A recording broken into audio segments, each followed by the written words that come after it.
Hello, class. Welcome to Chapter 3, which is on Biological Beginnings. I'd like to do kind of a short lecture, and then hopefully we'll be able to kind of touch base again during our class this week. So let's go ahead and get started on Chapter 3. There are lots of things that are happening for us in terms of both our physical development as well as our biological aging throughout the lifespan. Very frequently, we think about kind of the beginning parts of our life as having a large amount of development. But in reality, we really have development that's kind of occurring throughout the lifespan. What we'll typically see is an increase that happens sort of at the beginning of our lifespan, and then we peak in terms of our physical kind of development or physical health rather, and then we start to see a little bit of a drop off. And we'll kind of talk about this again when we get to our health chapter, chapter 4. So in terms of our body proportions, we actually have two growth patterns that occur throughout the lifespan. The first is cephalocaudal growth pattern, and this is where our growth occurs first at the top or at our head and then kind of moves down. Physical growth in size, weight, and feature differentiation gradually works its way down from the top to the bottom when we think about this type of growth pattern. The second growth pattern we have is proximodistal growth. And this is when our growth is starting at the center of our bodies and then kind of moving outwards towards our extremities. So an example of early kind of maturation of muscular control, kind of the trunk or the arms compared with that of the hands and the fingers, right? So kind of having growth more here than our hands and our fingers. And if you kind of look even further at this, infants use the whole hand as a unit before they're actually using their kind of fingers to control something. So you'll actually see a baby or a kid kind of try to pick up things all together, as opposed to when they get a little bit older, they'll be able to pick up things with just a finger, right? Before that, you give them a Cheerio, it'll be kind of their whole hand. So these are two of the biggest growth patterns that we see in our textbook, kind of in terms of body proportions. Throughout the lifespan, we do have changes and shifts in our height and our weight. In infancy, when we look at sort of averages, the average child is about 20 inches and 7.5 pounds at birth. By the time an infant gets to their first birthday, they've probably almost tripled in weight. That's a significant growth in a short amount of time. For people, when they have children, if you've been around children, it's like you're constantly buying clothes in the first year, or maybe you only get to put them in the outfit a couple of times before they can't use it anymore. And this makes sense because there's just this huge amount of growth that's happening. By about 2 years of age, infants weigh approximately 26 to 32 pounds. So there's a little bit of an age range there. And so, in terms of the biggest amount of growth, we're seeing that happen in comparison with early childhood, really in infancy. There's a lot that's kind of happening. Okay. By the time we get to age 2, we can have a pretty good predictor of what the child's adult height and weight will be. So we're about half of our adult height by the age of 2. So we can kind of double that and see sort of where we might be, and about 20% of our adult weight by the age of 2. As we get into early childhood, our growth pattern begins to vary individually. So we're going to see not that kind of same increase in growth that we might have in infancy, right? We kind of can say, all right, in infancy, you're going to triple your weight by the first year. In early childhood, we might have some kids that are growing significantly fast or having significant gains, and then some that might be a little bit slower. So around this time, we're kind of getting into preschool. This was probably about the first time that you started noting that some children were taller than you, or shorter than you, or maybe bigger or skinnier than you, stronger or weaker. And much of the variation that we're seeing during this time is actually due to heredity. Much of this variation is due to heredity, but our environmental experiences are also involved as well. So as an example of this, my graduate mentor, adopted all 4 of her children. And one of her sons, when she adopted him, he was at the bottom of kind of the charts in terms of height and weight. And then once he came to the United States, he was met with really great nutrition and healthcare, and he grew a lot after coming here. In fact, by American standards, he's still on the lower end of height, but based on Ecuadorian standards, he's actually really, really tall. So this is where you can see, the influence of heredity, but also environment, right? So there's going to be a peak. You're not going to see anything bigger than that if your heredity is kind of capping you. But our environment's also playing a really big role here as well. And in the United States, with access to healthcare, with access to nutritious foods, this can also make a difference in terms of some of that growth that we see. By the time we get to middle and late childhood, we see sort of a slower, constant growth. Muscle mass and strength has increased. By this time, we start to see that boys tend to be stronger than girls, and body proportions are changing. We see for boys that development of muscle. For girls, we see that development of body fat.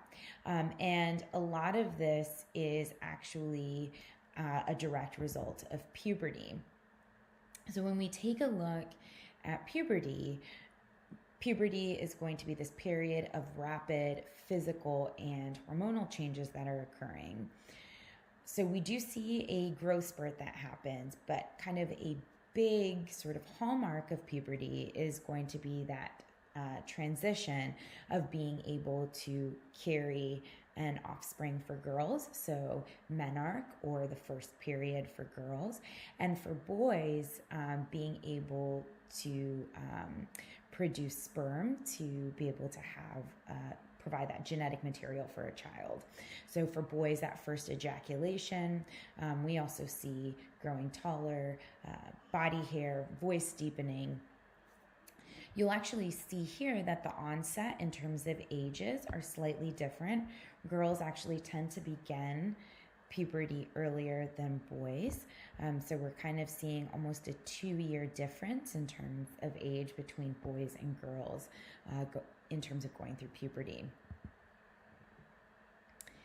It is not an environmental accident that we see the same kind of age ranges for going through puberty. It's actually programmed in our genes, that kind of timing, and we have sort of a boundary or a limit. Somewhere between 9 and 16 is when you'll see most individuals going through puberty. And there is differences in when that puberty starts. Genetics plays a role here. Again, access to food,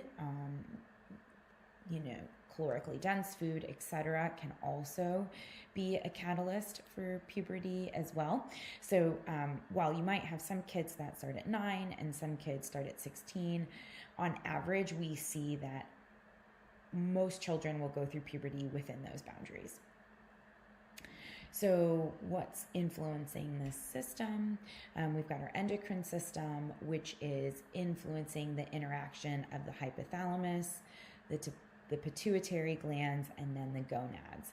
So essentially what's happening, and your book goes into greater detail about this, but your pituitary gland sends signals via gonadotrophin releasing hormones.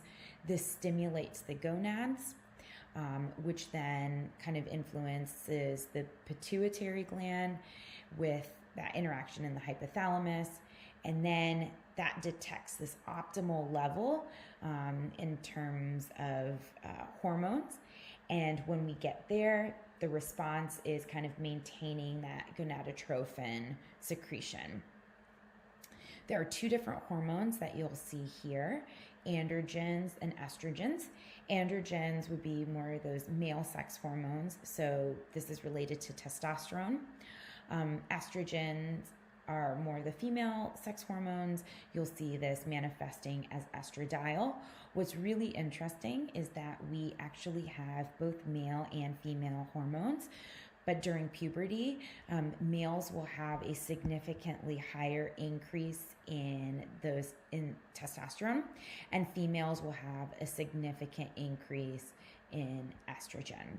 So we again have both, but at puberty we start to see this difference in terms of increase in testosterone versus estradiol. So I talked to you a little bit earlier on about, particularly for girls, this onset of body fat happening during puberty, or kind of late childhood. And part of this is related to puberty. So young girls need to reach a critical mass, a critical body fat, before they can actually start the pubertal process. And in fact, this will be the catalyst for that menarche beginning. That approximate body weight that one needs to reach is about 106 pounds, which can trigger menarche and the end of the pubertal growth spurt. For menarche to kind of begin and continue, fat must make up 17% of a girl's body weight. Things like anorexia or intense physical activity can actually lead to the suppression of a menstrual cycle or menstruation across the board. And so you can actually see this absence or suppression of menstruation. And again, this would be because of that extreme physical exercise or things like anorexia, which is that controlling of food intake. We actually have seen secular trends in puberty. So puberty has actually been shown to begin earlier and earlier and earlier. So if we even look at different countries around the world, Norway used to have an average in the 1840s of menarche, that first period, happening at about age 17. Now, currently, the average age is 13. In the United States, back in the 1840s, the average age of the first period was 15. Now it's 12 and a half. There also tends to be a difference in ethnicity and how that relates to that first period. So Caucasian girls tend to have that first period around the age of 10. African American girls a little bit earlier, so around 8 to 9. So we've kind of noticed these secular trends, these differences in puberty. So we may ask ourselves, I gave you this range, right, of when puberty is happening. Is it better to go through puberty earlier or later? Does it matter? And so I kind of want to talk with you briefly about that. And so before we kind of get into the early maturation versus late maturation, there are psychological effects of puberty.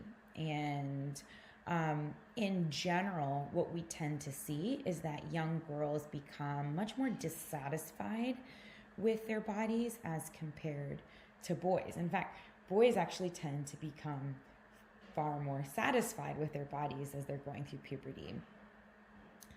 Often we see that dissatisfaction for girls appearing as a result of an increase in body fat. For boys, that satisfaction is increasing because they're not getting body fat, they're actually getting an increase in muscle mass. So we're seeing a little bit of a difference in that satisfaction. In terms of going through puberty earlier or later, our boys who go through puberty earlier tend to have a pretty good positive self-image. They tend to have better peer relationships. Again, remember, we're seeing that increase in muscle. And so this might be why you're noting some of that positive self-image that's coming from early maturation. For girls who go through puberty earlier, we do see some similarities to boys, but it's not as strong. That relationship doesn't seem to be as strong. In fact, we actually see that girls that go through puberty earlier may actually be at an increased risk of behavioral problems. And again, this may be because now the young girl has a body figure that's much more representative of a woman's figure, right? But yet, if we think about kind of some of these ages, 8